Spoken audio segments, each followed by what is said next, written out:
Relax and get loose while I put you up on game. The Figure Booth with Josh and Nate. This that podcast folk.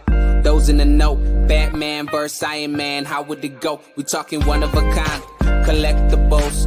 Mezco toys are respectable. It's unacceptable if it's not in the packaging. Nate don't take pics if you ain't rapping it. Nate's dirty tricks are always happening. But damn it, man, don't you be stressing. Round here we believe in plastic confessions. We trying to figure out the figures that's gonna stand the test of time. That G.I. Joe handmade hit me in the spine. There's perfection in the way that these toys are made. But I also wanna know, do I pick Wade or Slade? So this is where I come to kick it with the guys. The Figure Booth. Like, comment, and subscribe.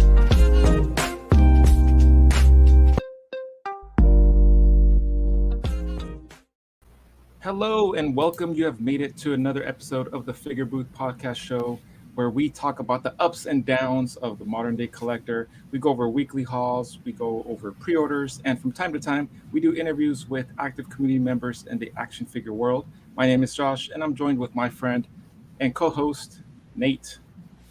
Hey guys, this is FigureFan_Nate, and you've reached episode 53, which we're calling Playtime.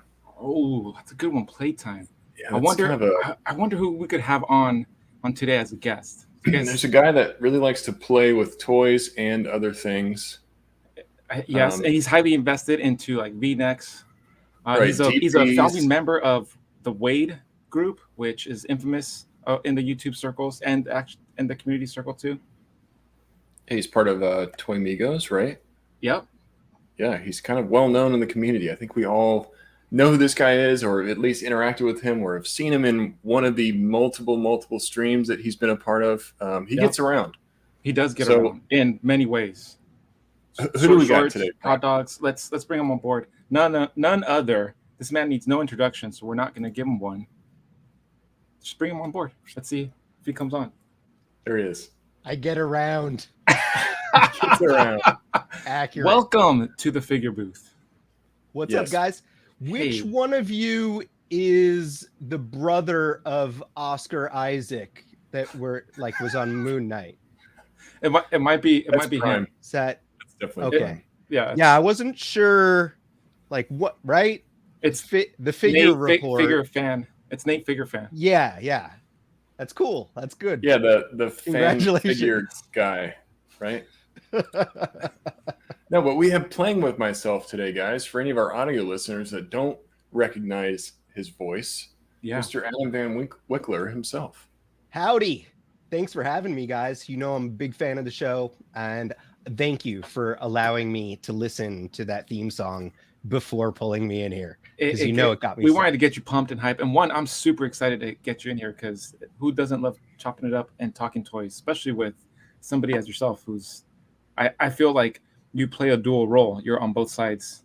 He plays multiple roles. Yeah, he plays multiple roles. He does.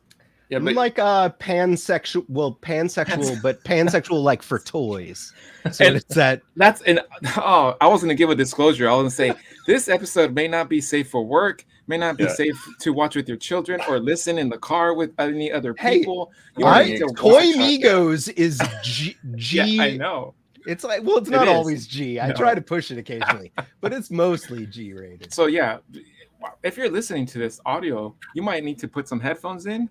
And if you're watching this, you might need to watch it in a closet or somewhere where no one can see over your shoulder. Before you go into the closet, why don't you make yourself a hot dog and just play it really loud. Yeah. And then don't tell your wife what you're doing. Is that a hot dog? Yeah.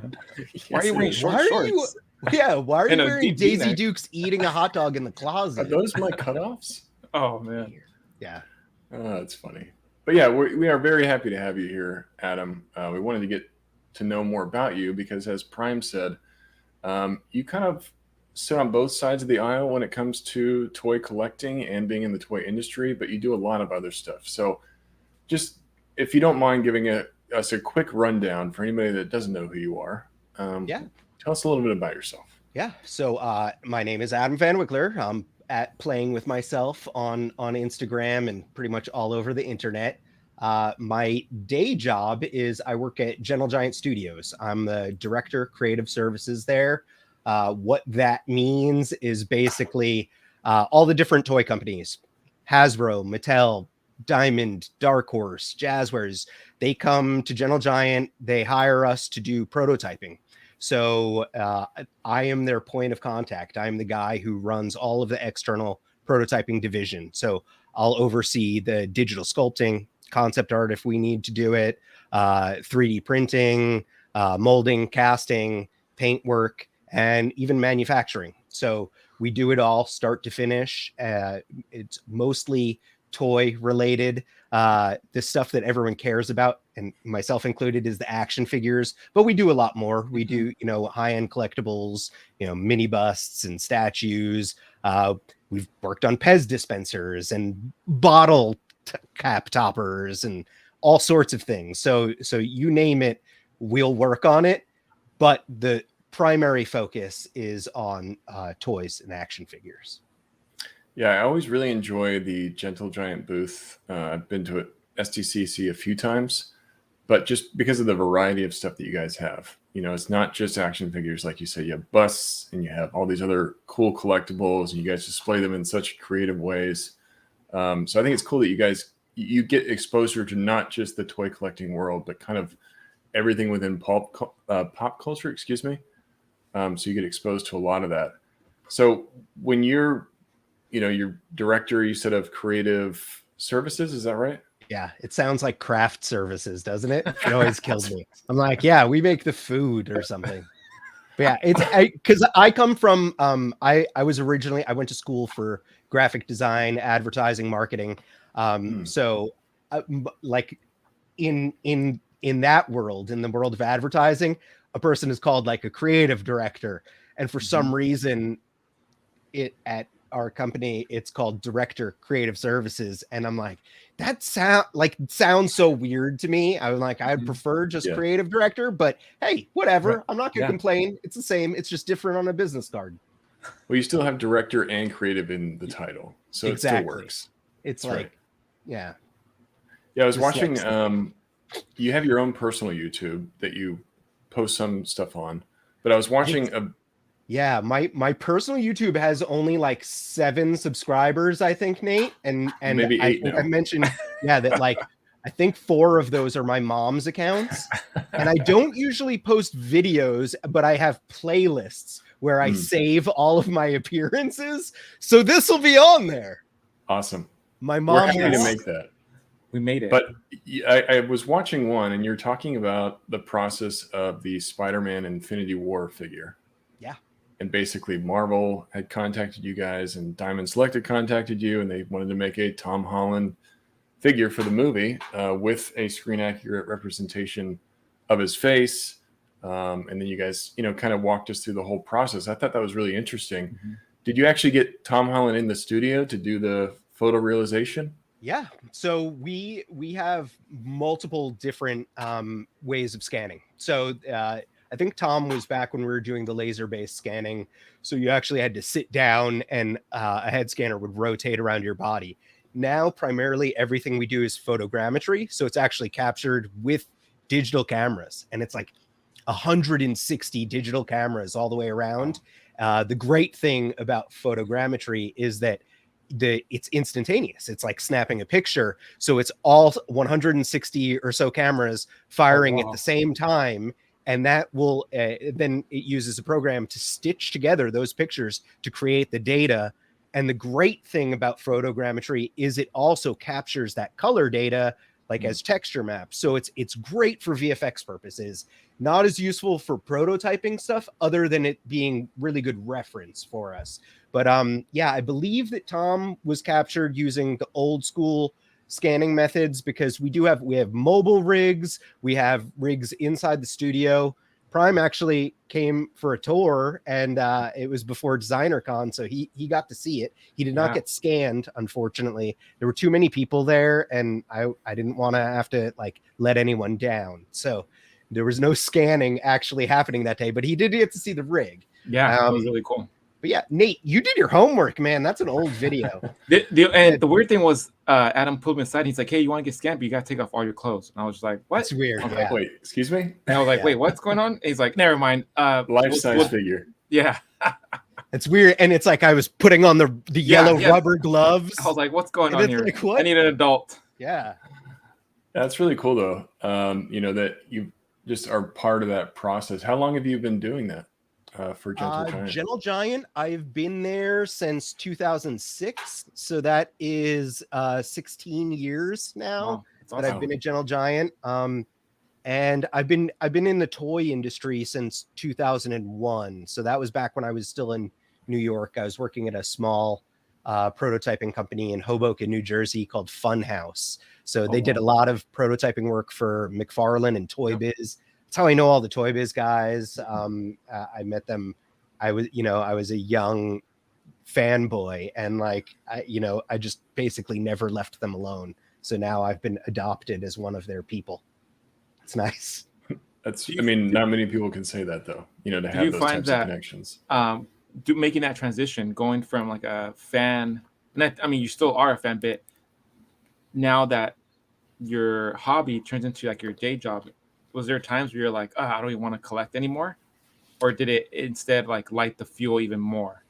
You know, like, it's funny because like I hear you, and I'm like, I would think that would be the case, but it's like, like no matter what, I can't seem to quit toys. And it's like, I've been actively trying to cut back. And I know this has been a topic on the show and everything, is like figuring out like focus on everything. And like, that's, I have always had a focus. My focus is on highly articulated action figures that I'm interested in.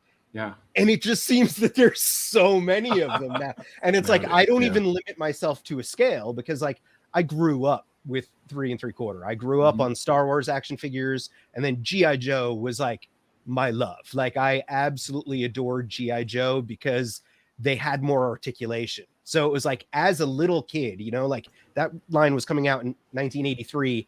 I was born in 1978. So I was, 5 or 6 years old. Yeah. And I like G.I. Joe came out, and I remember collecting them and like being like, why aren't my Star Wars figures this much fun to play with? Yeah. And it drove little kid me crazy that these other toys were so much more posable. But like, then it blossomed into a thing where I was just like, well, now I just love G.I. Joe, like it's like Star Wars is its own thing. I wish they had more articulation, but I'm going to love G.I. Joe. And, I never gave up toys. I have a younger brother who, like, when he outgrew toys, he would get an action figure for his birthday or for Christmas. And I was like, man, I want that. And like, he didn't care about it anymore, and it was just like, grab it. And like, as middle school, high school, I was still going to like KB, Toys R Us, buying toys. The Toy Biz 5-inch line was huge. All the early McFarlane stuff I was really, really into. And then, I was in on from the ground up with the Spider-Man Classics line, and then the launch of Marvel Legends. Like that was, my jam. So that's awesome. Yeah, because I think a lot of times, a lot of fans, they want to pursue those dreams of like, oh, I want to be working for one of these big toy brands. But then there's a lot of like the corporate culture that I think some of us might not be accustomed to. And then once you see that, or once you're exposed to that, it kind of kills the love for the collection, because then you see all the red tape that there is for, I think some of those complaints that a lot of us collectors just like get on our soapbox and be like, we want double joint elbows on everything, or why don't you give us this figure? Why don't you give us that figure? Like, here's my personal agenda. Why aren't you guys just pumping out figures? And then when you're inside, I feel like I might be on like the psychologist couch right now, because like, now that you mention it, like, that might be part of why I've never really, tired of it or given it up, is that I've always worked for smaller companies that are doing work for hire for other. I mean, like I did work for Soda for a while where we did our own thing, but like even that was like, it was very fanboy atmosphere. It was smaller. It wasn't a corporate kind of environment. And it's like, I haven't really worked for, we do work for Hasbro and Mattel, big corporations, but outside of those corporations. So it's like, I don't have to, yes, we have to do what they ask for, but I don't have to deal with any of the corporateness of it, So and I think I think a lot of collectors just think, hey, once I get my foot in the door, then I'll be able to do whatever I want or produce whatever figure I want. And a lot of times that's not the vision. There's a more strategic plan behind that, especially when you're working for a larger company and there's marketing behind that, there's movies, there's media behind that. There's and you hear it now. I think the good thing about this is that Hasbro has been more transparent, where they're like, hey, we're planning out 18 months in advance or 2 years in advance, or there's a plan to it. We just can't pump out whatever figure you guys randomly suggest. Like, there is a methodology to the chaos. It's funny because, like, when you're looking at it through social media or online, and you see live streams with some of the people from toy companies, and you see them out there, it's like there are so many chefs in the kitchen for each of these projects that you don't know, that are unsung guys that don't get, that either for one reason or another are just not out there, that you don't realize. And it's like, there's so much of that. And it's like, you could be one guy that's like, hey, why doesn't this have pinless joints? And it's like, trust me, there's about 30 people that are coming at it from both sides and are making these decisions. Like there's a lot going on. And it was crazy because I think when I did get the chance to go to a tour and you were showing us, there's so many properties and so much that you guys do, where that's where it got me thinking. I'm like, man, you guys deal with so much, but it's more of a directive where the company's telling you, hey, just make this. This is what we need. You can only imagine what's going on at the core center, where there's so many different, agendas going on, and they have to kind of prioritize, be like, okay, this is what we need to do, because then you could assume Hasbro has to report to Marvel and be like, hey, we got this movie slated, we got that movie. There's stuff that pushes things out of the way. And I think as a collector, we don't understand. We're like, hey, where's my so-and-so, because I'm reading this comic right now and I need to complete my team. Where's my comic accurate Jean Grey? It's things like that where I think being in your position can be challenging for someone who's a collector, works their way up, and then gets in the industry. I could see how it's almost when they say that you meet your hero and your dreams get crushed. That I have that type of mentality where it's like, if I end up working for one of these companies, I'm probably going to not be a collector. I mean, like, I will say that, early on, like the early 2000s or so, when I was like first starting out, I was on all the websites at the time, all the message boards, like the Action Figure Times was big at first, and then Raving Toy Maniac. There was Action Dash Figure, which isn't even around anymore. T&I, Toy News International, used to be called American Dream Comics. And then the Fwoosh came out of that, of which I was a part. And it's like, so I was active on those message boards, and I was posting and I was doing stuff. And it's like, I remember, like, I used to get butthurt about stuff, there used to be like, it was like, if someone was like, this is trash, or like, I hate this, or like, this thing has monkey arms, or like, they would complain, and like, people would be out there, and like, it's like, hey, they don't remember that there are human beings that are working on these things, and like saying, whatever, because they're, behind a keyboard, and there's no consequences, so they could say whatever they want. And it's like, I think just after, like, we're talking about early 2000s, and now we're 2022. It's been like almost, it has been over 20 years, 2 decades. And it's like, I've grown a very thick skin. So it's like, I don't think that anyone can say anything that really bothers me anymore, as evidenced by, like, the Wade live streams, where I basically get berated for, 3 hours. So. And what was really, like, I think gave me a lot of insight and perspective into not only like the action figure history, but then your part that you played into it, where I was like, damn, you know what? I think I got to take Adam semi-seriously and disregard the shorts. But your time in Soda, and you guys had the founder, and he was kind of telling the history of just the Soda, and you guys had all these prototypes on the screen, and just everything that company went through. I was like, it was like action figure history. I was on the edge of my seat. I think you guys had them twice. You guys had 2 episodes, and they were lengthy. Man, the whole time I was just there with my phone. Like, I was like, I can't have this ending. Like, it was. As a collector, Jerry was a great boss. He's a very cool guy. That was awesome. I think we're going to aim to have a 3rd part with him to just talk about, like, what he's up to now, because he is still in the industry. He's still working on new things. So love him. He was great. Awesome. He and I, like, we did not agree on everything, but Yeah. like we loved debating one another, and like he I mean, he really respected my opinion, which was Mhm. awesome, and I loved arguing with him, so it was great. Yeah, those 2 episodes you guys had him on Toy Migos, it was freaking amazing. It was like action figure history 101. Anyone that's a collector needs to go back and check out those 2 episodes.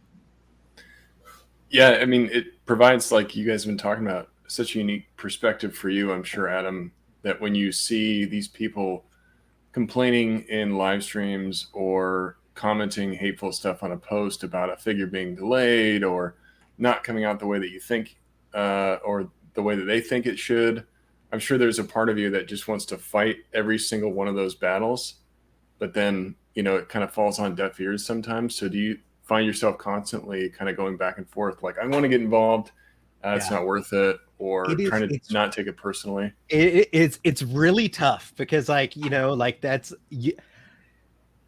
you can't comment on it, and it's like you can't change people's minds very easily. It's already The set. best you can hope for is to like educate people a little bit, and I Mhm. think that's part of why I love doing podcasts. I love doing these. I love being on Toy Migos or Wade, coming on your show, doing other shows, because it's like we get to talk about it, and like maybe open up the door behind the scenes, and people can see a little bit where it's like, oh, hey, maybe I don't need to be a total butthole all the time on the internet, because there are humans that are doing this, and it's not all like, so there are people that are in the toy industry that it's just a job to them, but there are a lot that are really passionate too, and I happen to be very passionate about my work, and people can make fun of it, I don't mind, but don't just make assumptions, and don't state things as fact. Yes. That's the big weird thing where it's like too many people think that they can just say something, and it's like, this is the truth. Yeah. And it's like, no, that's your opinion, and it's a garbage opinion, but you're allowed to have it. Like, you can have a garbage opinion. I'm so glad that you said that, because I was going to say the same thing. A lot of people think that their assumptions are somehow based in fact. Yeah. But for the most part, with the exception of yourself, there's not a lot of people that are actually working in the industry or have any knowledge of how it really works. So that frustration just comes out, and you just kind of look dumb at the end of the day when you're posting all these random things about why a figure is delayed or why it doesn't have double jointed elbows. Like, just take a moment to step back and be like, look, there's probably a lot of people involved in this decision, and real people in the world like Adam that are working hard to get these figures out. So just, relax for a second and just remember that these are real people behind these companies, and maybe not be so hateful about it. And like, Nate, that was beautiful, and I love you, and thank you. But I'll be the devil's advocate and say that sometimes people are complaining and they're right. There are things that that I see and I agree with. There's a lot of the trend after the start of the pandemic has been to do a lot of pre-orders based on digital renders. Right. I'm not, as someone who makes prototypes for a living, I'm not a big fan of that. I don't think that is a good method. I get why it happened, and why it happens occasionally, but I don't think it should be par for the course. I think it should be like, hey, if there's extenuating circumstances and this is how you have to solicit something, if you can't afford it, if it's a Kickstarter or something, even then I'm like, you should have physical product, because you need to put in the work, you need to show that you're going to make this. And there's so much can change between, a digital sculpt and a physical prototype.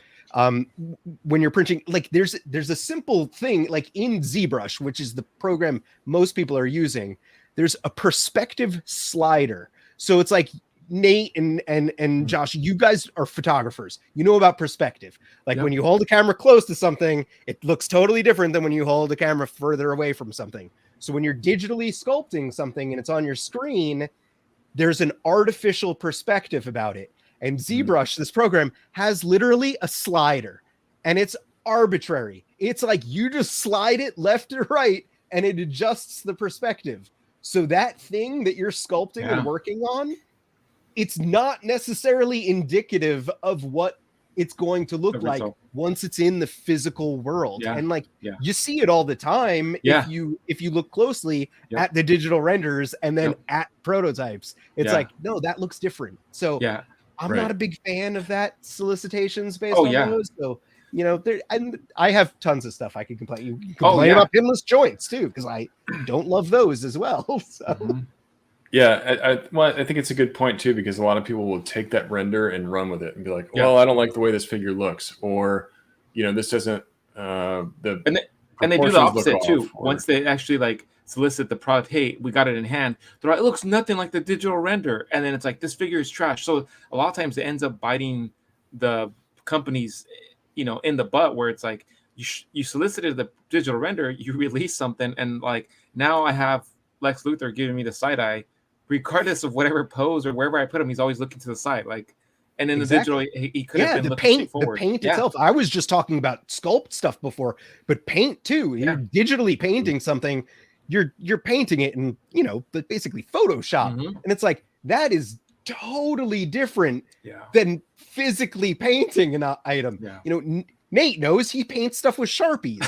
It's totally it's a Yeah. whole different I world. want to get you I'm prepared, man. I've always See, got a I Sharpie on the watched the side. show. Yeah. You do. That's a deep cut. Yeah. That's right. I appreciate it. man. So, But yeah, like, I mean, okay. Go ahead, Nate. I was just gonna say the whole render thing. I think I'm always a fan of having some kind of physical product to show me, no matter if it's like a big company or just a company that I'm discovering on Instagram, or somebody in the community that wants to start selling products. If I see too many renders and nothing physical, that's kind of a red flag for me. Like, you got to have something to show me. Just, you're asking me for money, like, just show me some kind of physical product of what I'm going to get. So when I see some of these accounts just do all digital renders and everybody's dumping their money into it, I'm like, just hold on a second. You might want to wait to see what you're actually going to get here. Yeah. Because now you've got your money with this guy who may or may not give you a final product.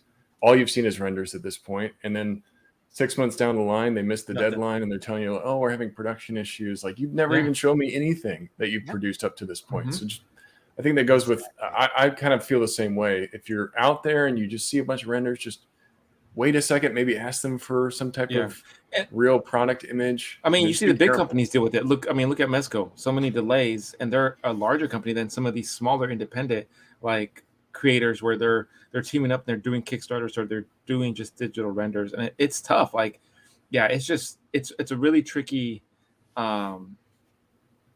thing to balance. But to follow up with, so it didn't affect you as a collector, but then working in the industry, did that make, I think, did that intensify your collection? Because I mean, I've seen your hauls and how much time you take when you're going over your hauls, and you collect everything. Like, now that you're in and you kind of have your fingers in all these pots, like, do you feel like being in the industry now has kind of, how do you make sure you keep a good pulse on your collection and not overdo it? No, you just get whatever. I like, that's the problem, is like, I keep trying to like use that pullback method and like and focus on like certain things, but so much of the time, like, it's like, I'll see something cool or I'll see a picture of something cool and I'm like, nah, I need to mess with that, because and like I use it as an excuse where I'm like, it is research in part for me, but it's also like I get enjoyment out of this. So it's like, cool. I'm like trying to be like, oh, I'll do it one of my Sunday shelfies pictures of this. So I'll have multiple reasons for purchasing items, but like, man, I am awful at it. As of late, I've been trying to start revisiting and going back into customizing more, because like, like that helps me as a creative outlet. And it's like, I'm doing the focus thing of like, hey, I'm either going to improve upon things that came out where it's like, I'm going to modify it and make it how I wanted it to be because it didn't come out that way. Or I'm going to make things that I'm fairly positive no one else is going to make. So it's like, that's like kind of helped me pull back from buying quite as much stuff, but no, still I'm buying tons. Yeah, no, and I think that's just another form of, or another species of collector that we have out there. Because like my older brother, he's the same way. He gets his fingers into everything. He's like collecting all sorts of scales. He's like, what scale? Like, I don't, 118, 112. Like, he's a full-time customizer. Like, he's customizing he's always sending me pictures. And I'm like, you're like, you're creating a bunch of Frankenstein figures, like left and right.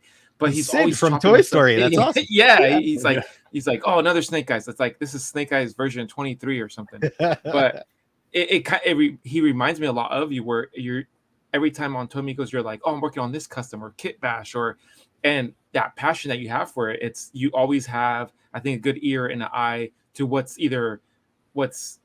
trending within the community, or a new line that's coming out. And scale is irrelevant to you, because hey, those Joy Toys you've been posting, sometimes it's like ninja, like you go through these themes, like sometimes it's all ninja related. I know you had a couple of Gomez that you were just like destroying. And I was like, oh, this somewhere like, back there.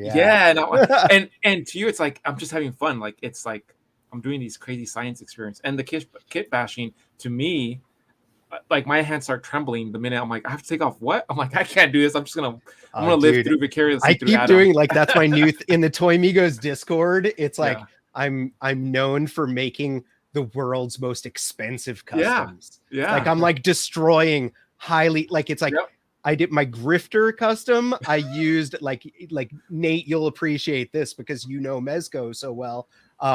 I used the White Skull agent trench coat. I dyed it. I dyed it green for my grifter custom. So it's like, it's irreparable. Like, it's like, I can't, like, my White Skull agent is now trench coatless. And that's like valuable mezcos. Yeah, exactly. And then like, I actually just posted this one today. I have it here, but I did a comic inspired mask figure, and the suit on this guy is the third party Mr. Knight figure, which is now it's highly sought after because of the Moon Knight show. But I pre-ordered the Noda version of Mr. Knight that's coming out later this year. So I was like, I don't need this figure anymore. And I'd seen all of these awesome, like the awesome head sculpts, digital sculpt of the comic book inspired mask heads. I got this one from the Beltran brothers. But like I was like, I want to make a Mezco comic Dark Horse style mask figure. And it's like, obviously the only like a white suit can take dye very well, but I dyed a highly sought after $100 figure. So there we go. I mean, I respect the hustle though, because I think to Prime's earlier point, a lot of people are scared to customize. Hell yeah. Because either they don't have knowledge of how the figures are built or how it all comes together, or like you said, value kind of comes into it. Is this going to be valuable later? Should I really destroy this figure? Yeah. Would you say that your work at Gentle Giant has made you a bit more comfortable just because you kind of see the whole process? You know how some figures are made, so you're like, I know how to take this apart. This is easy. But that definitely their aspect, like tool wise, like, because it's like I work in a studio and I've worked with so many talented people doing every aspect of it, that it's like you get to see tips and tricks. And it's like, that's one of the great things of a studio atmosphere. Like Marvel used to talk about it back in the day, the soapbox, like it was like the Stan Lee's soapbox, and it was him having his artists and writers all around him so they could spitball ideas and come up with creative stuff. And it's like, so much is remote now with pandemic, but like Gentle Giant is one of those studio atmospheres where we still have like, we have some people working remote, but it is a studio in-house with a bunch of creative people. And it's like such a cool way. Like, it's like, I bother Beardy about paint stuff on the regular. Like, I bothered him today about stuff because like, he's an expert. He's been doing it for so long that it's like, he'll give me every single tip. He'll send me Amazon links to certain brushes that I should use, like everything. Awesome. And it's like, I have that at my disposal. So absolutely. And then over the course of time, I have what I refer to as like totes, like tote bags of shame, where there's just so many action figures that are in bits and pieces, where it's like, I was either planning on making a custom or just wanted to pull stuff apart. And it's like, that is literally like Sid from Toy Story, where it's just like, jamming stuff together. It's like that used to have some kind of value. It doesn't really have any kind of value to anyone anymore because it's just literally just bags of shame at this point. I remember we took the tour and we got to your office and it was like a graveyard of just like bits and pieces. And I was like, what? I'm like, this is like exclusive. What is going on here? And he's like, oh yeah, I just needed the arms for that, or I needed the. And I was like, oh my god, me and Mario were like, and Mario was just like, yeah, this is awesome. I'm like, I don't know if I'm gonna cry or you're gonna find myself in a fetal position, just rocking myself because it was just, I don't know, that tour was amazing. Just it gave me so much insight and perspective where I was like, man, there's so much more than just all the machinery and everything. Like it really takes a village to create a figure. So it kind of gave me more perspective where it's like you can't be so quick to be so judgy on, hey, this figure's turned out like crap, when you realize like there's a whole team that worked on it and there's certain things that are out of their control. So the end result, it's like, hey, you got your figure. At the end, it's all of our faults. Yeah. All you go down with the ship. Yeah. That's it. I'm actually take out a bunch of people. Yeah. I'm glad that we're talking about this because we had one of our listeners at Serial and Horror Stuff. Thank you for listening, by the way. He had suggested an episode of talking about customs, and me and Prime were talking like, should we make this an episode? Yeah. Like, no, we got the perfect guest coming on. Yeah. Let's ask him about it. Yeah. So one of the questions was, and I know you kind of explore a bunch of different lines, but are there lines that you go back to because you know those are great for customs? Like, are there certain lines or figures that you'll pick up because you're like, that's a good custom line down the line? I might want to use it. For most of my customizing life, it was all about Marvel Legends style. Like it was like everything is going to be 6-inch superposable Marvel Legends style, whether it's a Marvel property or some other property. Right. It was like Marvel Legends-esque. Like that was my favorite aesthetic basically across the board. But as you can see with the mask and the grifter that I was talking about, and I just finished doing this. You guys would be like, oh, that is the Mezco Netflix Daredevil. Yeah, it is. And no one will be the wiser that it is now on a Noda Studios buck. So you can see I actually dremeled off the head. So he's got the double neck joint now. He's got double elbows and he's got butterfly joints. Yeah. So he's just way more articulated version of the Netflix Daredevil now. And it's like most people will have no idea that see it, but it's like I've been dabbling way more in Mezco customs. What scares me the most, obviously, is fabric, and it's like I don't sew at all. Right. Luckily, I have a young, lovely wife who puts up with me, and who I've had sew stuff. So it's like I had to take apart. I had to seam rip his whole back so that way I could get the clothes off of him and onto the new body and everything.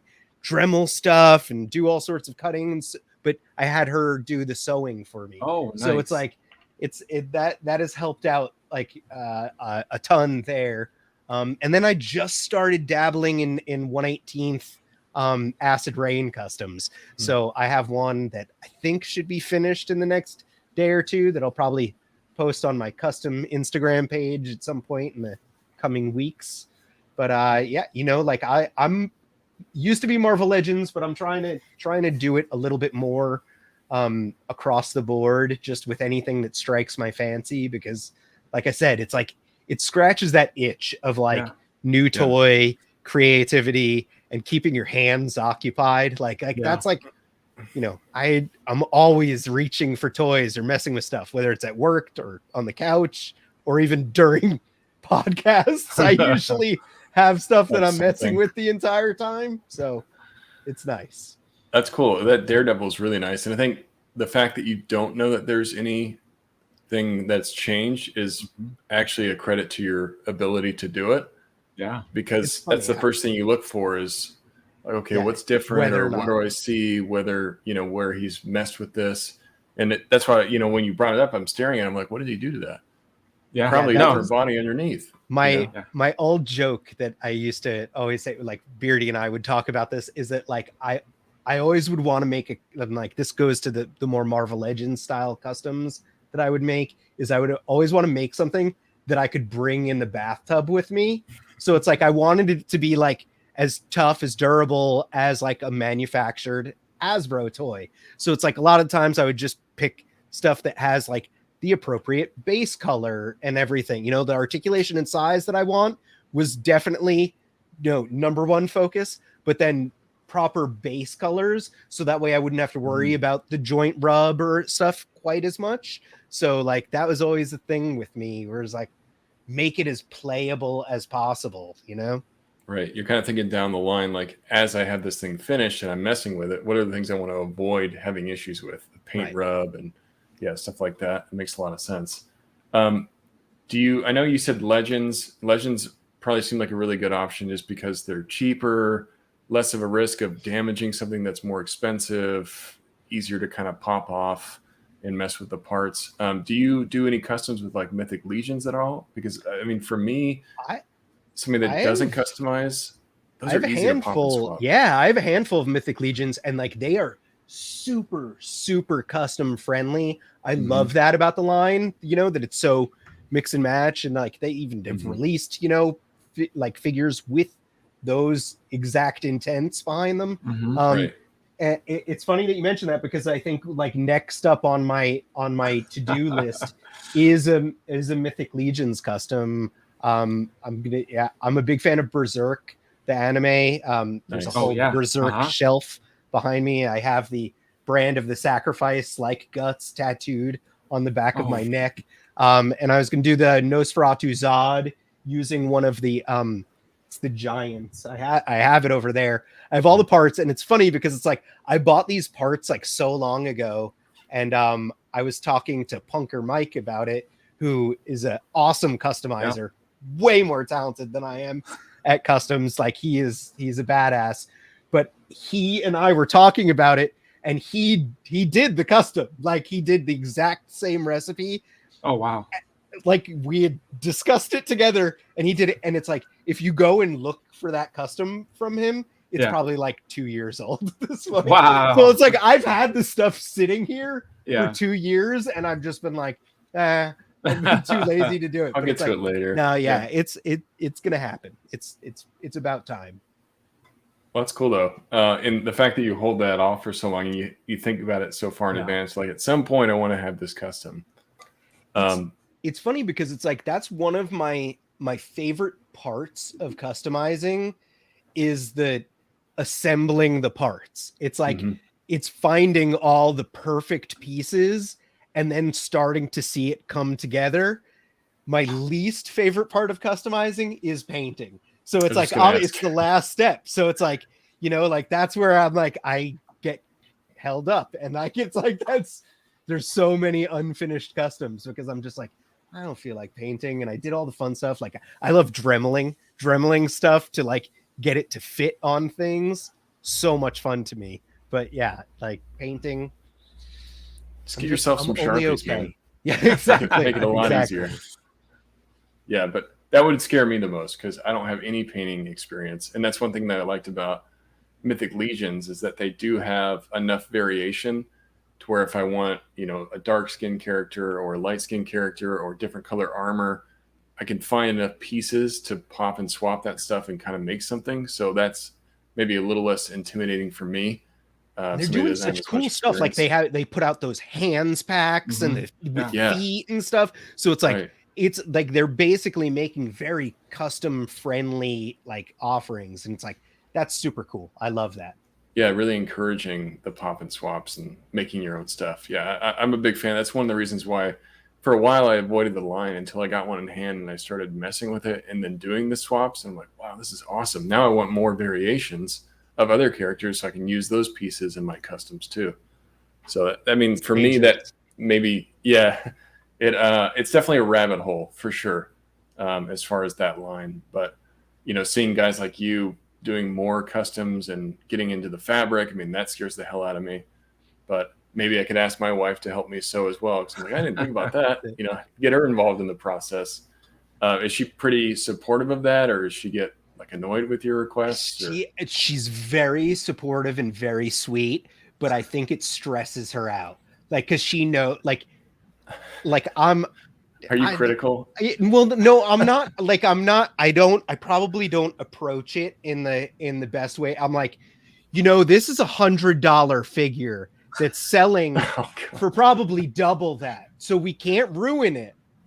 No pressure. Yeah, taking the pressure off. Exactly. Don't worry, honey. But it's like, honestly, and it's like, then I go like out onto the balcony to do dremeling work, and it's like, I'm freaking myself out because I was literally dremeling out the head, and I'm like, don't mess this up.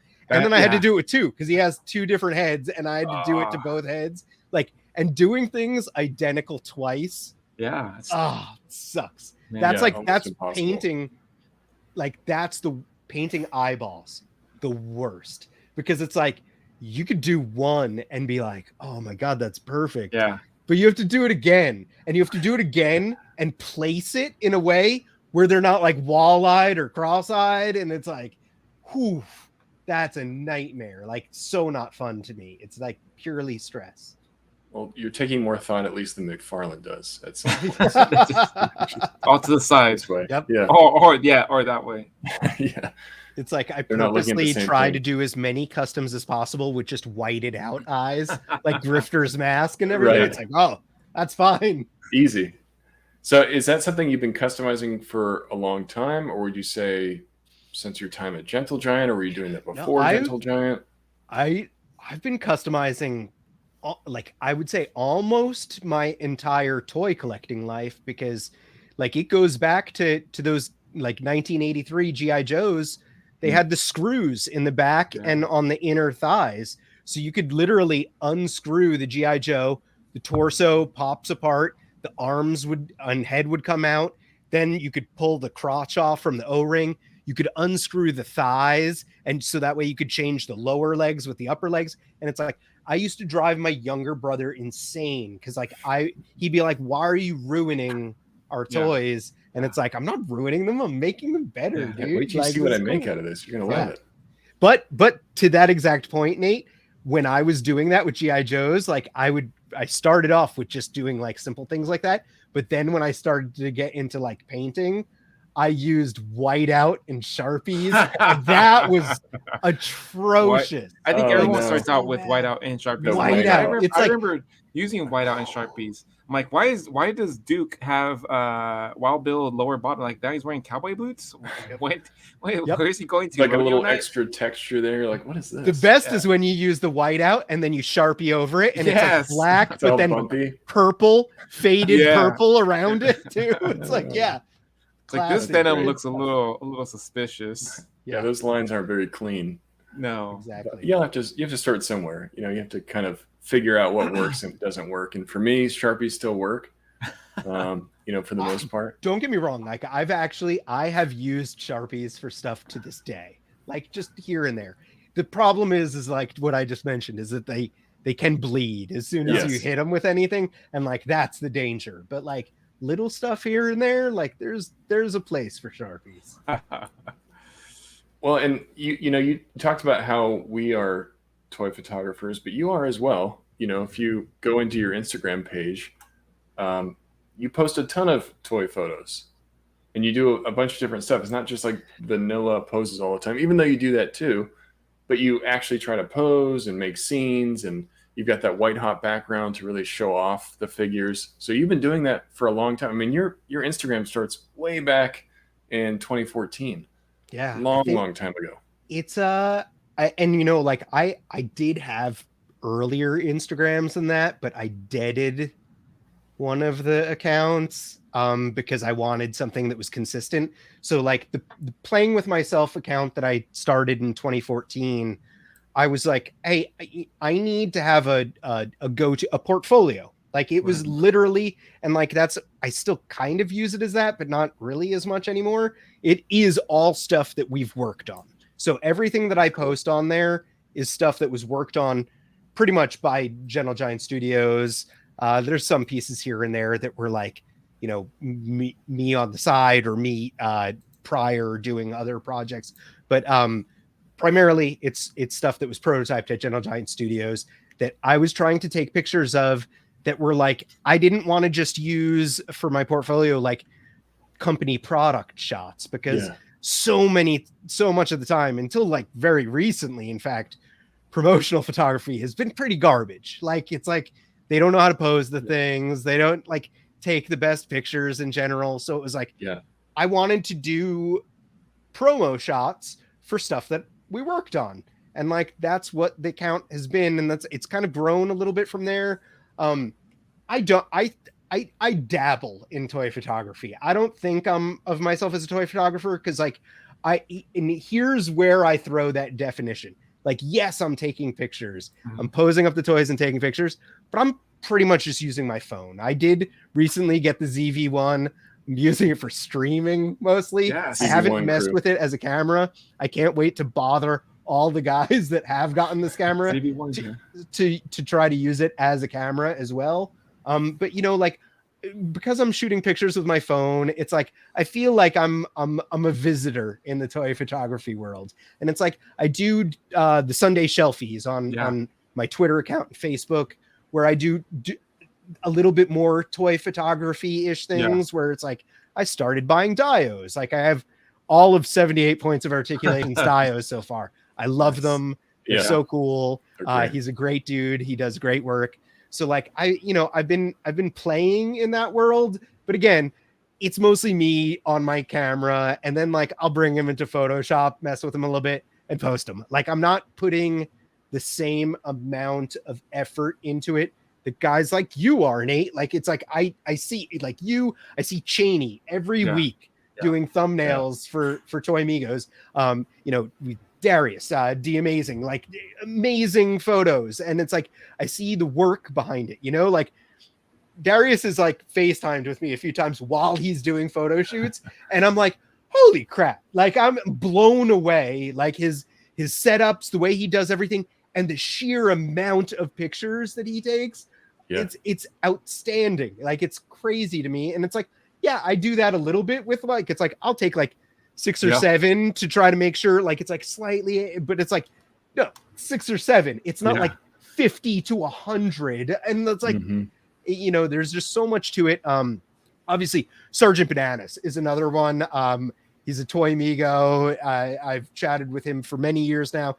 He does some of the craziest sets and setups, and it's like super elaborate stuff going on. It's like, that to me is toy photography. And it's like, I just don't feel right putting myself anywhere near that, like, it's like I play, which is perfect for this episode. Right? Perfect. Right.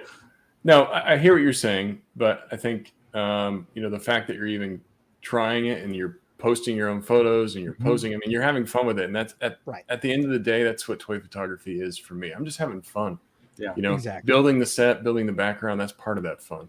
But I'm just trying to find ways to enjoy my figures and do more with them than just open it up and put it on a shelf, or leave it in a box or something like that. 100%. So, yeah, I respect the hustle. And you post a lot of stuff. Like, you post pretty consistently. You do around. You get around a lot. But that's cool. Like, one of your most recent ones is that Muppet set with Deadpool. So did Gentle Giant, they were involved in when that was Palisades? So that was actually the Diamond Select Muppets line. Okay. I do own the vast majority of the Palisades Muppet line. Giant fan of their stuff. So good. I have the kitchen. I have the backstage playset. I have the kitchen. I have the band. I have the Beaker Laboratory, the Bunsen Laboratory. So it's like, I have like a good chunk of the Palisades stuff. I was always a big fan of Muppets. I was born in the late 70s. So the Muppet Show was my jam. All the Muppet movies were regulars, like, viewing. So when the Palisades line came out, I wasn't all in. Like, I didn't buy like a lot of like the variant characters and stuff, but pretty much every main character I owned. And then when Diamond got the license and like came to Gentle Giant to do the prototypes, they were like, Palisades line is so beloved, and like, this is like what, and I was like, guys, trust me, I'm a giant fan of the line.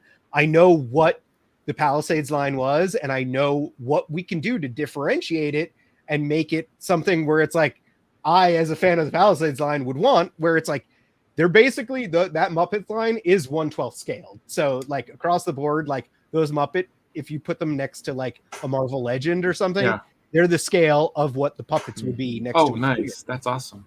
They all have way more articulation than the Palisades figures do. So it's like you're talking ball joints and like shoulders, hips, elbows, knees, heads. So it's like the Palisades stuff was a little bit more statue style figures, but like I was always cool with it because the sculpts were so good. So it's like we had to at least match the sculpts level of detail. But the other thing was I was like, we need to try to be more on model, because the Palisades stuff, while I love that line and it's amazing, it's not necessarily on model to the actual puppets. Like some of it is like kind of like almost like a caricature of some of the characters, where it's like, I think that works a lot in toys in general. Like if you do a slight caricature of something, you're pushing it to the point where it's like, that looks more like what you think it looks like, you know, if that makes sense. So it's like that sometimes helps a lot, but it's like that's part of like what made the Palisades line so dynamic looking. I think while the Diamond stuff, I don't want to say it's like more boring, because it's like we worked on it and I love that line, but it's like it could feel that way because it's like articulated. So it's like they're usually viewed in a more vanilla-ish pose rather than a pre-posed thing, and they're not caricature style, they're like on model puppet style. So and also the other thing that I wanted to make sure with that line was that the scale interrelational with the line itself was there, because like that was another thing with the Palisades line, was like they cheated that, like, and then they did it for reasons that make sense in the toy world, where it's like you don't always feel like, hey, this and this are both worth $15 if one's tiny and one is big. So it's like you make the big one a little bit smaller, you make the little one a little bit bigger. Like it's something, you know, it's like perceived value kind of thing. It's done a lot in the toy industry. Not as much these days, but it was like that was a regular thing when I started, was perceived value. So there was that with the Muppet line, but the Statler and Waldorf, the one that you're talking about in that picture, that was one where it's like those characters, I absolutely adore them. Anyone that's iconic, anyone that's critical of anything loves those guys, because it's like, you know, they're the guys up in the balcony, you know, just throwing their opinions on everything, like whether they know or not, as facts. They're, you know, we're bringing this full circle here, guys. Statler and Waldorf are internet trolls. Right. Like, they're the grumpy old men of the community. Exactly. Yeah. Get off my lawn with a hose. So I love Statler and Waldorf. And when Diamond was like, hey, they're going to be in wave 2, I literally, I think I may have called Chuck. Chuck is the head of Diamond Select Toys, or maybe I just emailed him, and I literally begged it. I was like, hey, listen, we're not doing like most of the Muppets figures were coming with, it was like 2 packs, and they would come with a bunch of accessories and maybe smaller characters. Palisades did all of those play sets that we were just mentioning. I was like, Chuck, the thing that never happened with Palisades was the balcony for Statler and Waldorf. I was like, it's so integral to the characters. And I was like, I want to do the balcony, and we'll do it as small as possible, so that way it won't take up too much space. You have the figures, and I was like, and we make the balcony so it's wall mountable. And I was like, please, please, please. Yeah. It didn't take him very long, and he was like, go for it, do it. Nice. So I was like, thank God. It was like one of my biggest wins in my entire life. I feel like I was just like so happy about it. And yeah, I have it hanging on the wall right over here. I used it for that photo. The funny thing is like we made it so that way it was wall mountable. So it had like a back wall with like the keyhole holes in it. So it had like 2 circular holes with then a little like pill shape on top. And then when they manufactured the piece, in order to save costs, they made it hollow. So the whole, like, so the actual production version of it is not, it's still wall mountable. I made it work. I like basically have 2 giant nails coming out of the wall and then double stick tape on the top of the nail. So that way it slides down and sits on top of it.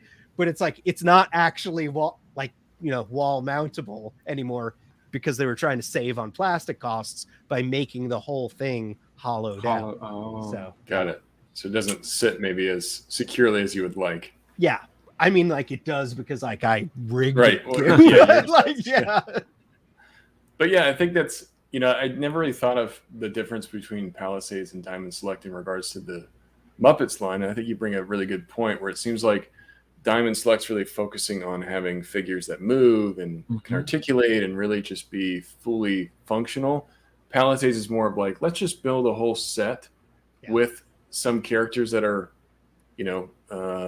popular, like the kitchen sets and all of that stuff, which I'm super jealous that you have that, because that is just impossible to find at a reasonable price. And I go to local toy shows, and just anytime I go to a convention, I'm always looking for that kitchen set. But yeah, I think it's a good point, and you guys definitely elevated the line. When it came to Gentle Giant, like giving us figures that actually work, and not just stationary pieces within a set type of thing. I mean, like that's the nice thing. It's like we even do that when it comes to like the Marvel line and everything. Pardon me. I caught COVID at Star Wars Celebration. I'm over it now, but I still have that cough. It's like it won't go away. No. Luckily all better though.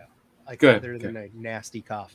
But it's the Marvel Legends line is a lot like that too, where it's like, Toy Biz did some amazing stuff. Like, some of the stuff was over articulated. So it's like you got an easy win there by like tweaking it. But so much of the time when we're working on like a new Marvel Legends digital sculpt, if it's a refresh of something that Toy Biz did, I own all of that. Like I have literally every single Toy Biz figure. So it's like, I'll go dig it out of a bin and bring it in. And we, like Swamp Thing was like that. And MODOK was like that. And then Mojo that was just released was like that. And it's like all of these things where it's like, what can we do on our end to like, still appreciate what came before, but put our own spin on it and, hopefully try to improve upon it. So it's like, like we try to keep that in mind. We try to be respectful of the stuff that's come before. And like, I'm very close personal friends with Phil Ramirez, who's one of the main sculptors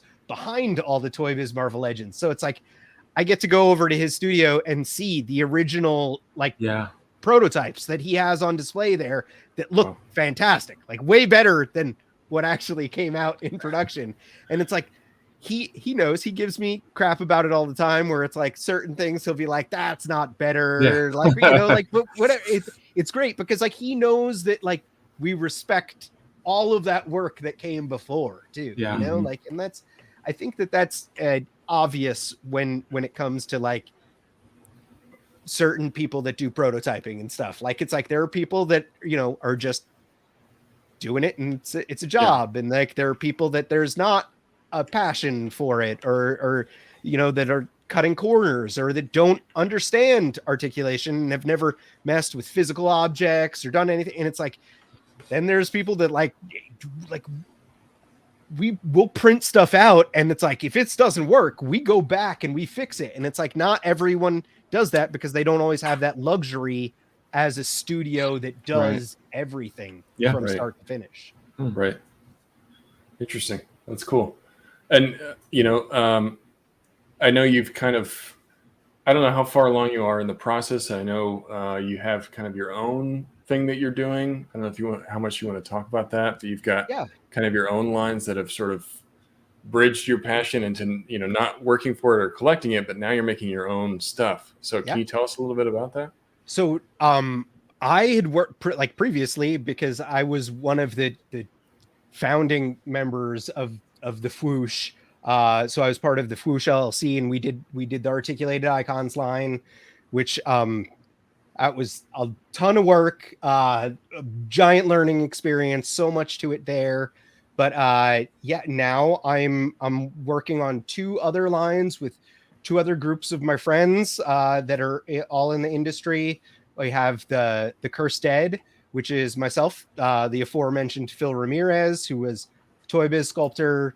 He's a legend in his own right. And Josh Falcon, whose last name might sound familiar because he is the younger brother of Jesse Falcon, So the guy who created the Marvel Legends line, his younger brother, myself, Phil Ramirez, Cursed Dead, we've been working on it like crazy. Like basically both that and Mortal Ruin, which I'll touch on in a second, have suffered from the pandemic of like, hey, we couldn't hang out and see each other and get as much done on these lines.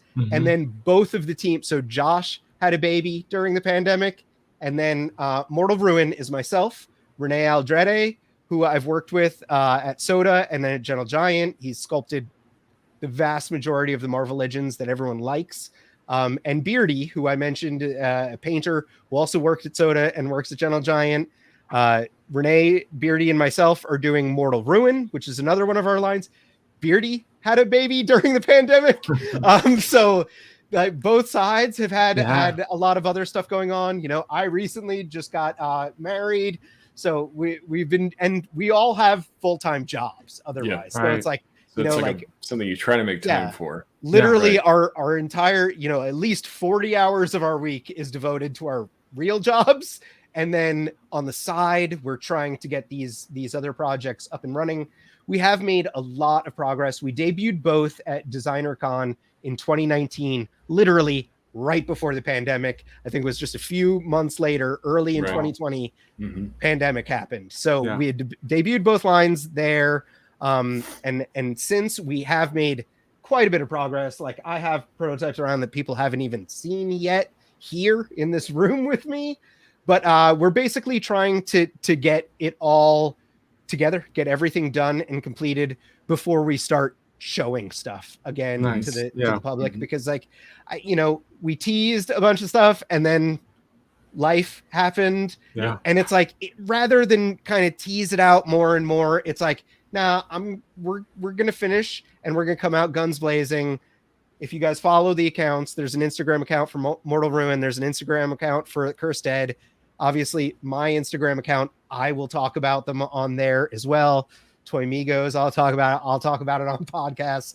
It'll be hard to miss when it's ready to launch. And I'm hoping for the nearish future for both. I will not overlap them exactly on top of one another because I would never want to do that to anyone, you know? So in general, I'll keep that to the side as what the plans are, like keeping that secret for the moment. But I would not do that to anyone's wallets because trust me, I feel that same burn that you all do. I've got like $1 million in pre-orders with Mezco, and even Hasbro at this point, some Super 7. So yeah, I get the idea of not wanting to have a giant chunk of money just suddenly disappear out of your bank account. Well, I mean, it's got to be a huge undertaking. I wouldn't even know where to start. So, and like you said, life happens, the pandemic happens, everything's slowing down. It's not even your full-time job. You're doing it on the side. So, I don't think you need to, explain yourself with that. I think we all get it. I'm just excited for when it does drop. I can't wait to see it because I know I've seen some of your earlier, not renderings, but what you guys showed off earlier, and it looks awesome. I think you guys are on the right track. Man. I can't wait to see it. I'm very excited about it. I think that both have a lot of potential to them, and there's a lot of cool stuff that, like I said, that we haven't shown yet with both of the lines. Where I'm excited. I'm definitely excited to talk more about it and show more. But again, like I said, I was just like, at this point, like talking to both teams of guys, like I was like 8, and I will take the blame for this part where I was just like, you know what? Let's just put a pause on the social media aspects of either of these, and let's get all of our eggs in the basket ready, and then like we'll have everything we need. Like we'll be ready to go, and like that's it. So it's like I didn't want it to be any more drawn out than it's already been. So that's it. We're working on it. I promise they will both happen.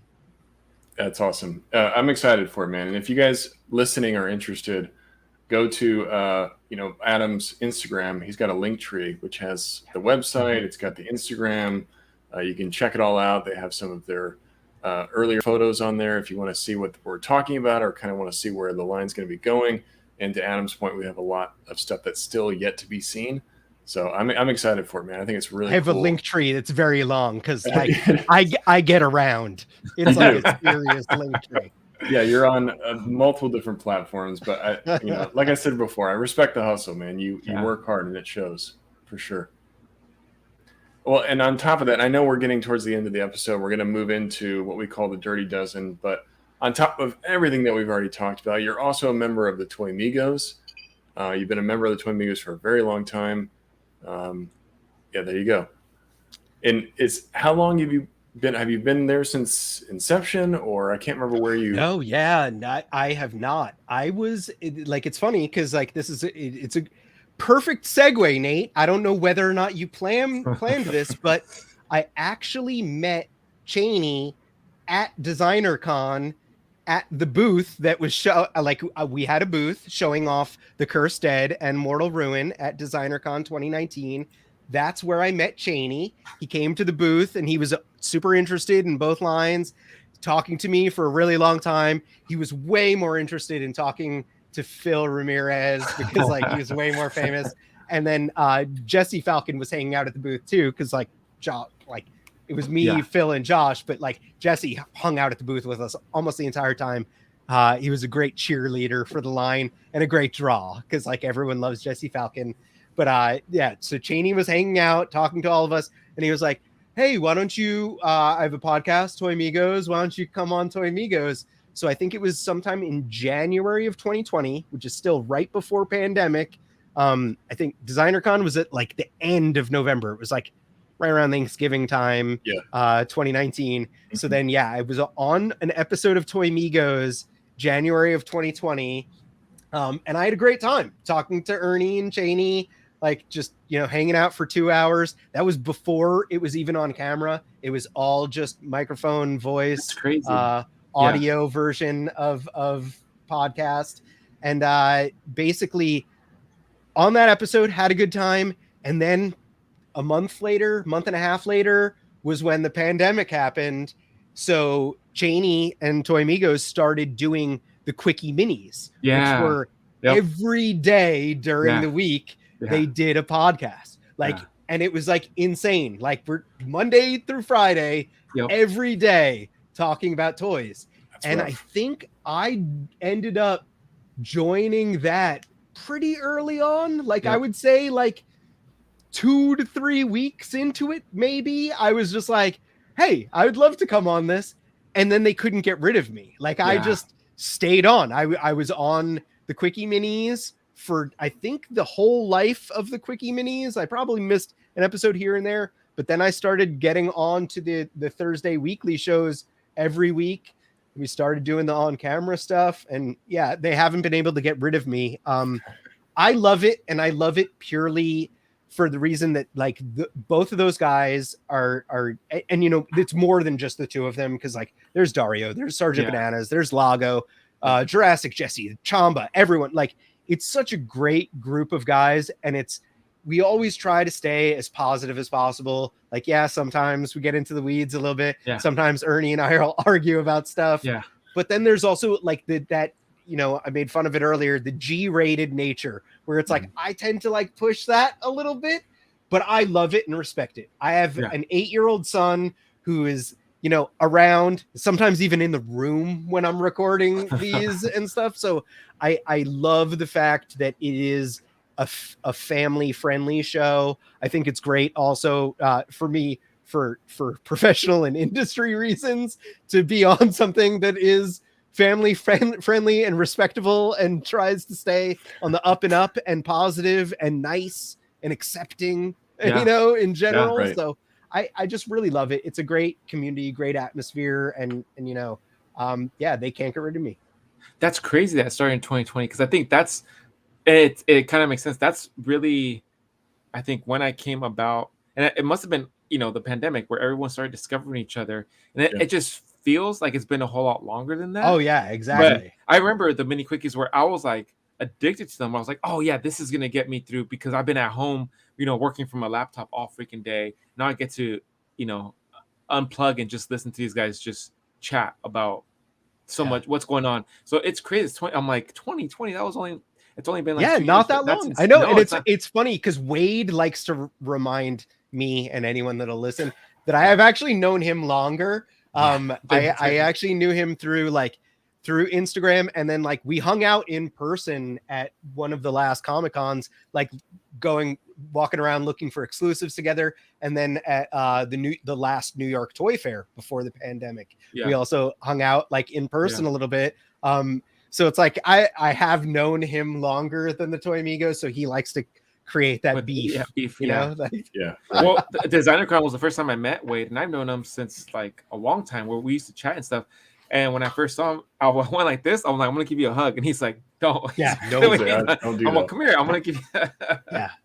He won't even acknowledge when Adam says that he loves him.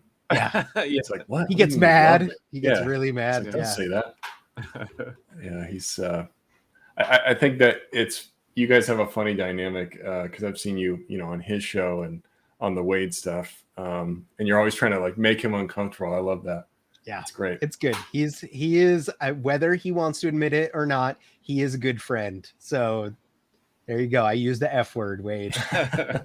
We're gonna He invite him won't, out. he hear won't this. watch this. We're gonna invite him out. Plasty Yeah. has to make but he'll come on your show. He just Oh, won't yeah. watch anyone else's shows. Yeah, But Mhm. Plasty can make a clip or something, and then he'll watch And it. then send it to him. Right. Yeah. we're It's gonna, like, we're I gonna was surprise mentioned. him and then buy him dinner. We'll each buy him dinner. Yeah, exactly.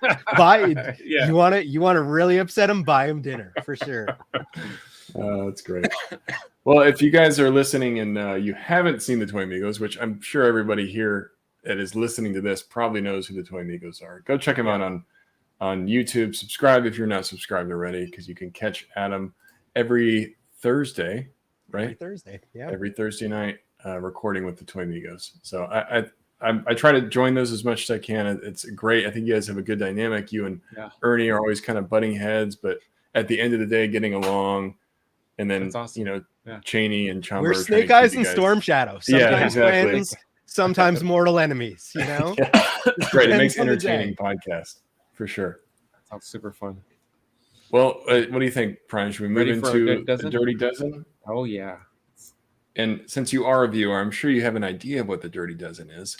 But we're going to give you 12 rapid fire rounds of Nervous. toy lines or different things, and you just tell us the first thing that comes to your mind. All right. So the first one is Mythic Legions. Customizable. Like I definitely I'm not all in on this line, and it's only because I am not a rich oil prince. I wish I was. With infinite space and money, That's the only I thing. would be all Rich in. Oil But Prince, he would have been I'm all in. so excited for Rich that. Oil Prince. Yeah, I don't remember the name of it, but it's the albino vampire bat with the Yup, wings that yeah. I have pre-ordered. I can't Yeah. wait for that thing to come in. I almost picked that one up. Are you going to Legions Con, Adam? Sorry. I'm not. That's You're in not. Jersey, right? Right. Yeah.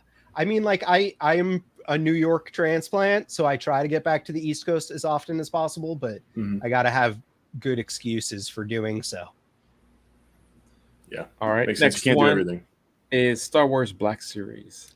Apologist. I am an apologist Ooh, for the okay. Star Wars Black Series. I am one of the few that and I have issues with it. I am really upset about the pullback on articulation.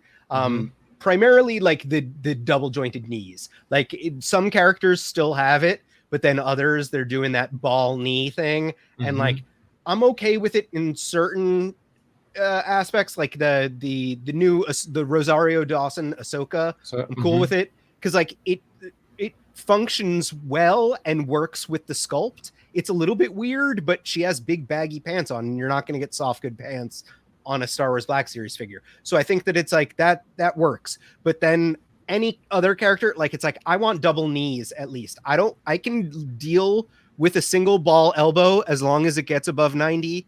Yes, I want a double jointed elbow, but I can deal with one that is single and gets more than 90.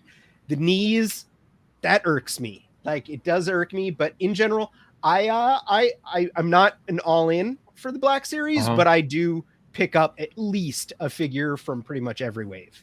Nice. usually more. Next one's Marvel Legends. This I'm gonna say Icarus. Oh, okay. And the reason for that is this is my if the Marvel Legends team watches this, they're gonna be so mad at me. But it's flying too close to the sun. This line has been it's like my baby. Like it's like I've worked on this toy line since I think 2008 was when Hasbro first started using Gentle Giant to work on Marvel Legends. We worked on the Bucky Cap. We worked on Arnim Zola, the Bucky Cap, so some of the first figures for Return of Marvel Legends that started to bring it into the more modern sensibilities that it has now. And I couldn't be more appreciative for all of the work that we've gotten to do on the line.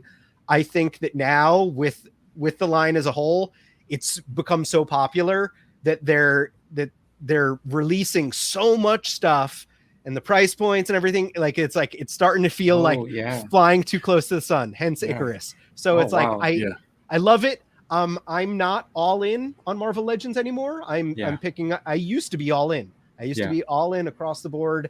I can't anymore. But I still absolutely adore the line. It's one of my favorite toy lines still. But Icarus, guys. There we go. Damn, like he went full circle with that reference. I'm like, where's he going with that? And bam, run it right back. Wow. But I think a lot of people are starting to kind of question, and this goes with Black Series too, and you're starting to see it now in G.I. Joe with some of their recent releases, that the prices continue to go up. Yeah. So a lot of collectors that were so loyal to these lines, like, do I still want to be that loyal? Are they giving me everything that I want at the increased price point? Because that's where the more, I think, people are going to be scrutinizing the line even more now.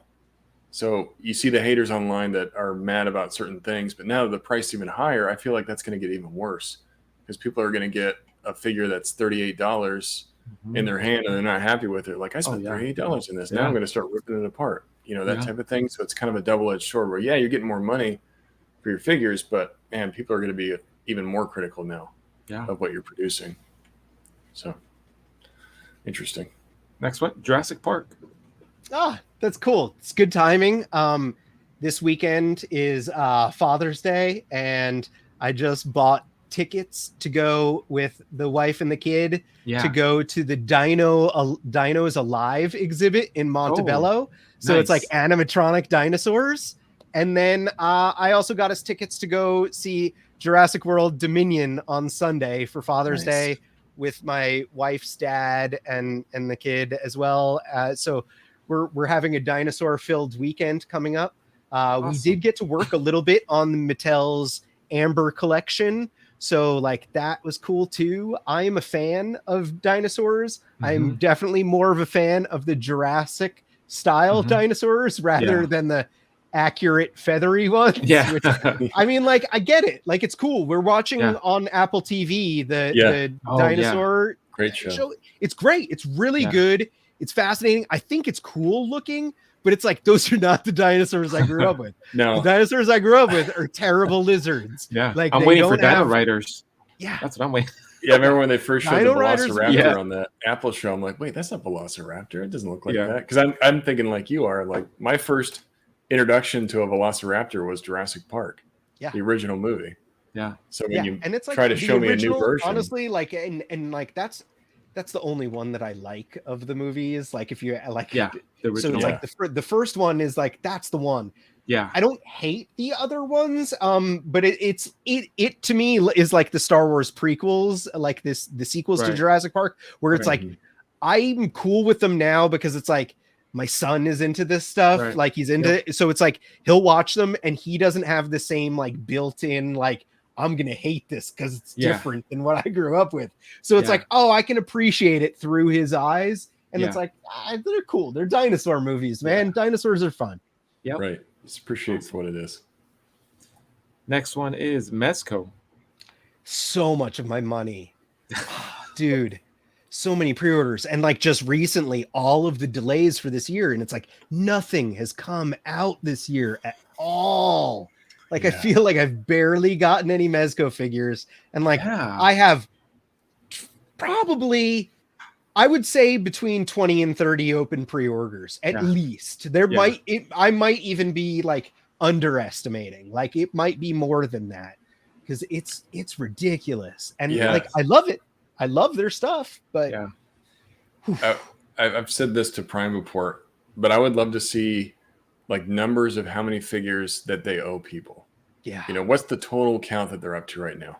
It's got to be. It's got to be like hundreds of. You know what? One I was really disappointed by the delay is Constantine. I was like, I'm super excited for that Constantine figure, and it's like, why the hell is Constantine delayed? Like, it's like, I know. Come on, he is not a difficult. Like, it's like 89 Batman. It's gonna be a seamless body, which I'm like super nervous about in general anyway, because I hate some of the other seamless stuff that I've messed with. But I get that, and like even like Mr. Freeze, like I get it because it's like he's got a lot going on, but it's like constantly the dude in a trench coat. Come on, right? Why is he delayed to the end of this year, and he was supposed to be at the beginning of this year? Yeah, all those recent delays were all ones I was really looking forward to. So it's definitely hard to be a Mezco collector right now for sure. All right, next one is G.I. Joe Classified. This might be my, like, you know how I said Marvel Legends was my overall like favorite line.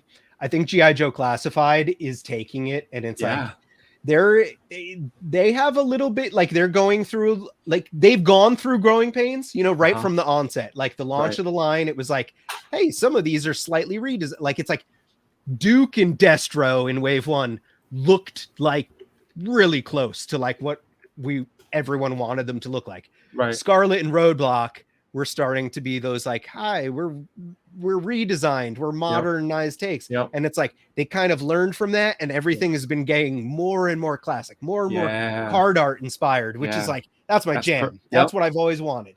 Like it's great. The articulation online is great. But as Nate mentioned, the price point creeping up, and the fact that they're not like, it's like it would go a long way. And it's like they're looking at like Kamakura today that went up. It's like it would go a long way if they just added some extra hands. You know, he's got an extra head, but it's like if you pack a figure that only has C-grip hands, it's like this is a thing that I say all the time, and it's like applies to like across the board for toy lines.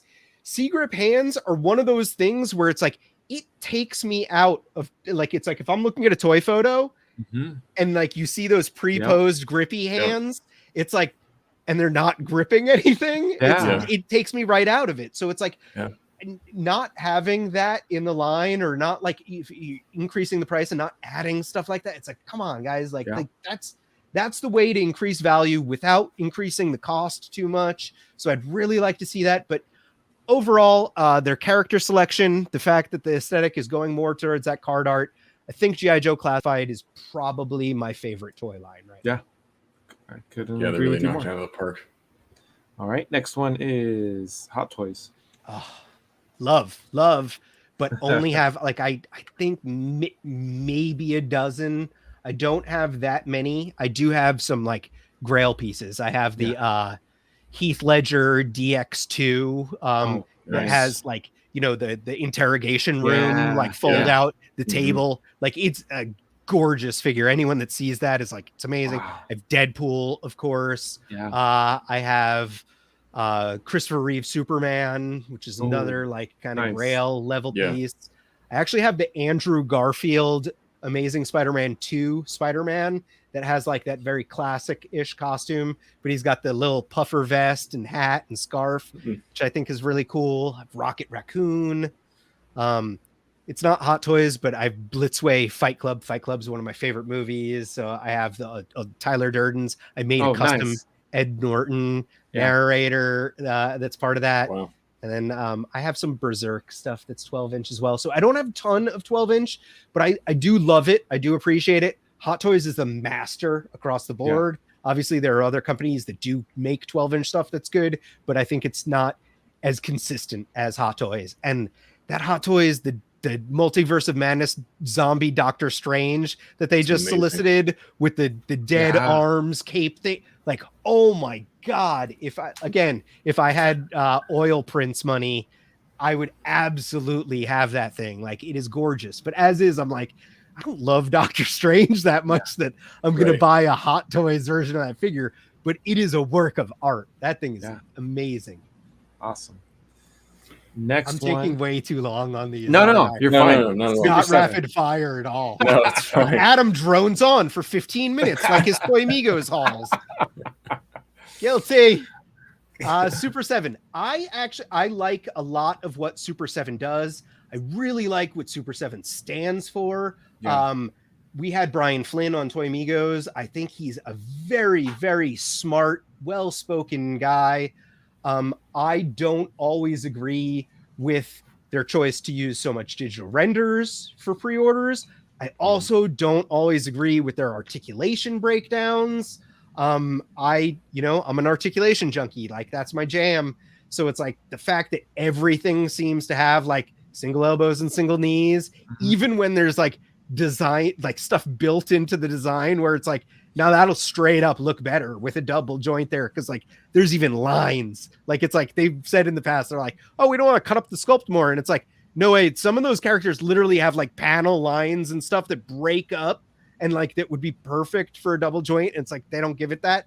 And I'm like, come on. Like we're making action figures. People like to pose and play with these. So it's like, you're not making statues. If it's a statue, I get it. You don't want to break up the sculpt. You're making action figures. You're going to break up the sculpt no matter what. It's hard to argue subpar articulation across the board for me. Like, it's like case by case basis, I'm cool with. But like across the board is where I tend to disagree with that. Nice. Let's see. Whoops. Plus, I'm pretty sure Kyle gave me COVID. I'm not even kidding. He was the first person I saw at Star Wars Celebration, and he hugged me. And it's like I wore my mask the whole time, did not touch another human being. Kyle, if you're watching this, he's getting blamed. He's coming out for you. Come on, that's Kyle. it. Next one is Mafex. I love Mafex. I'm a big fan of Mafex. Buy a lot of Mafex. I'm like all of these. It's like every single one. I'm like, buy a lot of these. It's like, I buy a lot of these. Yeah. No, Mafex. The comic style stuff is like my jam. I love the Batman stuff, the Dark Knight and Hush stuff. I love the Marvel comic stuff that they're doing. I dabble in the movie things, but in general, like, I'm like, I don't know that I need super expensive, like $90 movie action figures as much. It seems like there are cheaper offerings from like Hasbro's or whatever that I'm okay with for the most part for movie stuff, but their comic stuff across the board, I'm like, I'm in. Oh yeah. Next one. Yeah, the comic line is amazing. NECA.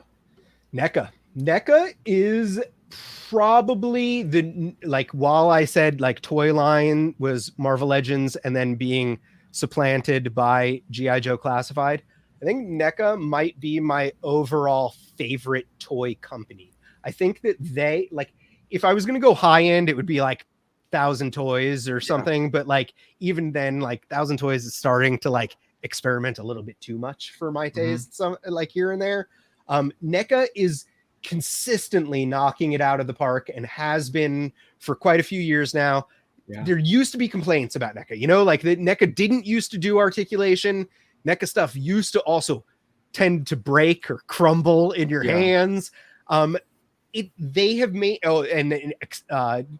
accessibility, like getting their stuff used to be really hard, getting easier. Like across the board, NECA has made improvements like just in front of our eyes. Like we've seen them grow as a company, and they make good stuff. They have good licenses. They make good toys. There's not like, there's stuff I could nitpick about like stuff that they make, but in general, I have so many Ninja Turtles, like cartoon, movie, arcade, the Mirage comic book. Like, I'm collecting all of those lines. Yeah, I'm starting to be like picky choosy about which characters from all of those lines, but like, man, so much good stuff. And that's like, then the horror stuff on top of that. And there's just so much good stuff coming out from them. And like I said, the improvements that they've made, they're awesome.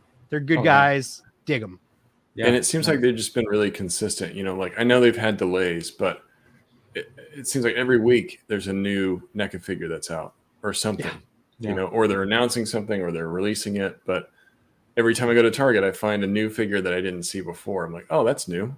That's a new figure. So it seems like their distribution's been very strong through the pandemic, which is great to see. Next one is everyone's favorite and the last one, McFarlane Toys. Close out with Cool. Toddy Mac. McFarlane is one that I have a love-hate for. I do buy McFarlane toys. I don't buy a ton. I buy the Spawn stuff. I pick and choose with the DC stuff. Like I've bought stuff here and there. My most recent was I got enabled by Wade to grab that Dark Knight Returns Batman. I ordered it off of Amazon. It came yesterday. And I got the gray artist proof version. And it's like, it just pisses me off. It's like, I want a painted one. Why am I yourself? It's a DIY one. No, it's not. DIY. It's like, I already hate, we've already said I hate painting is my least favorite part of customizing. Like, it's like, that sucked. So I'm returning that to Amazon. Use the white eyes. Yeah, it's true. But I don't even know if I'm going to like try to exchange it or if I'm just going to return it at this point, because I'm just like, I have the Mafex ones. I have the Mezco ones. I actually have 3 of the Mezco Dark Knight Batmans. I have the dark blue, the light blue, and the black one. Like, it's like, I don't know that I need more Dark Knight Batman. Especially if you have the Mafex one too. Yeah, the Mafex. And I have more than one. I have the black Mafex one. I have the blue from the 2-pack with Robin. Like, nice. Like, I don't know that I need any more Dark Knight Batman. But again, like, I did buy it. I respect the hell out of Todd. He changed the toy industry, like with Todd Toys. Like when that came out, I was either in high school or maybe just started college. And like, it was groundbreaking. He changed the toy industry. He didn't keep upping his game after that was the main problem. And then as of way more recently, he started dabbling in articulation. And I think that he's still making questionable choices there. So much like Super 7, it's like, thigh swivels only for guys that ride horses. Like, it's like, come on. Like, you obviously see that they're necessary for guys to pose correctly, like in a seated position, like on a horse and stuff. So you need the thigh swivels there, but it's like no one else does. Yeah. And it's like a common point of articulation in every toy line from every toy company except you. Yeah. And it's just like, come on, like really, come on. Oh, ridiculous. Well said, Adam. Rant and rage. You made it.